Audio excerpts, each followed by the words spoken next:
তোমার জংলা পাড়ের ঢাকেশ্বরী শাড়ি, তোমার পিসি চন্দ্রের ঝুমকো কানের দুল, আজ 12ই মে, তাই সকাল থেকে জন্মদিনের তোড়া তোড়া ফুল, তোমার সানন্দার পাতা থেকে ছিঁড়ে নেয়া রেনি পার্কের সংসার, তোমার স্বামী আজ অনেক দিনের পরে তোমার ঘরে নিয়ে হাজার বিদেশি উপহার।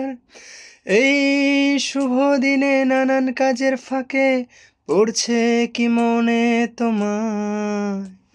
এই 12ই মে তুমি চলে গিয়েছিলে জীবন থেকে আমার। আজ যাও তুমি কোথায় চলে রোজ রাত্রিরে মনের ভেতর ঘুমের ঘোরে, তোমার সাজানো শরীরের ভেতরে মালা। তুমি কে, তুমি কে, হে